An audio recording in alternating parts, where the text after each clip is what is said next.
Halo Mama dan Papa, saya dengan Dr. Cynthia Agnes Susanto, spesialis obstetri dan ginekologi dari Pusat Fertilitas Bocah Indonesia.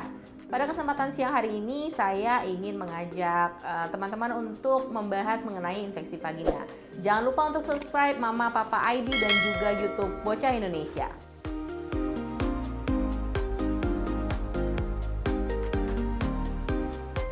Oke, jadi pada saatnya hamil, telah terjadi perubahan hormonal yang cukup fluktuatif sehingga menyebabkan kita sedikit rentan untuk mengenai infeksi, baik infeksi saluran kemih maupun infeksi pada saluran reproduksi atau vagina. Dengan bertambahnya perut yang bertambah besar, otomatis kemampuan kita untuk membersihkan daerah bawah menjadi sangat sulit. Nah, oleh karena itu infeksi vagina bisa dan akan lebih sering muncul dibandingkan apabila kita tidak hamil.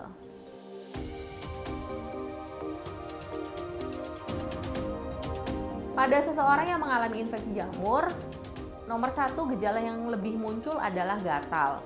Apabila terjadi kegatalan yang sangat gatal pada daerah vagina disertai rasa tidak nyaman, sehingga itu kita lebih melihatnya sebagai infeksi jamur.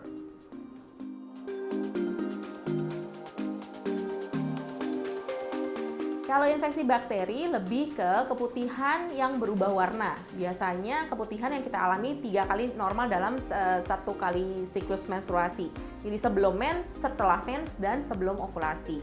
Nah, itu adalah hal yang normal. Apabila terjadi perubahan warna yang tadinya bening menjadi kuning atau menjadi hijau, itu boleh dikatakan keputihan itu sudah berubah menjadi infeksi bakteri terutama.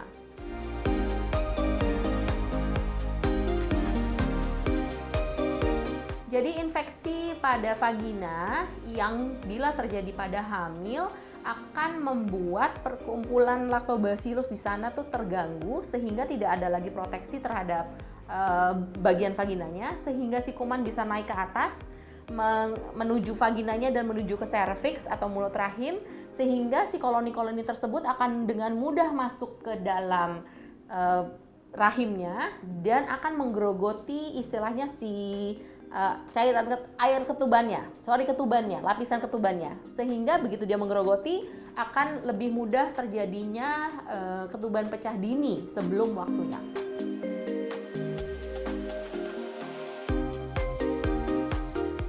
Infeksi pada vagina apabila terjadi di daerah sana bisa oleh karena perempuannya sendiri yang membawa atau sebenarnya disebabkan oleh suaminya gitu.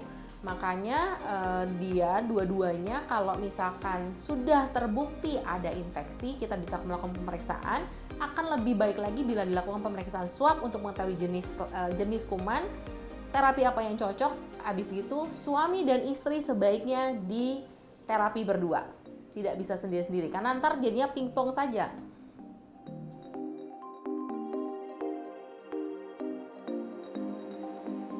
Oke. Yang nomor satu yang perlu diperhatikan adalah self hygiene. Jadi hygiene kita harus benar-benar terjaga.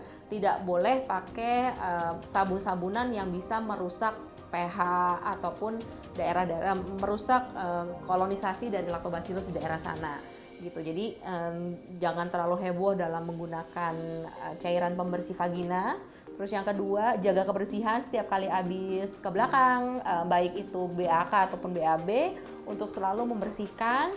Dan juga tidak boleh menggunakan panty liner karena panty liner bisa mengganggu dan menjadi lembab daerah sana. Dan juga kalau mau berhubungan saat hamil boleh, saya tidak melarang, tapi sudah itu dilakukan pembersihan dengan baik.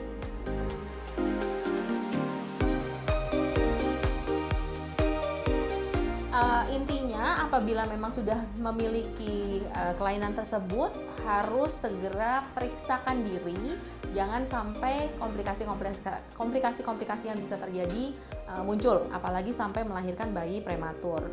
Kalau misalkan begitu ada gejala gatal, berubah keputihan yang berubah warna ataupun rasa tidak enak daerah sana, memang hamil pasti akan lebih becek. Cuman Kalau misalkan itu 2 sudah ada, segera segera minta pertolongan ke dokter. Jangan dilakukan mencoba-coba untuk memasukkan apapun ke dalam sana, apalagi misalkan tangan pakai tisu dicoba dibersihin sendiri, itu nggak boleh. Itu malah akan menyebabkan iritasi semakin hebat dan nanti bisa infeksinya semakin susah untuk kita tangani.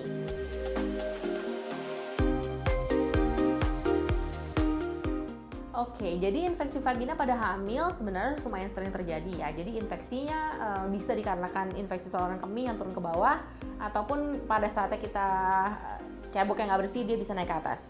Nah itu bisa 2, bisa bakteri ataupun bisa jamur. Dan satu-satunya gejala yang muncul biasanya keputihannya yang sudah berubah, entah berubah warna ataupun berubah menjadi gatal. Kalau 2 hal itu terjadi, segera minta pertolongan ke dokter supaya kita cegah komplikasinya agar tidak terjadi ketuban pecah dini. Oke, sekian dari saya. Sampai jumpa.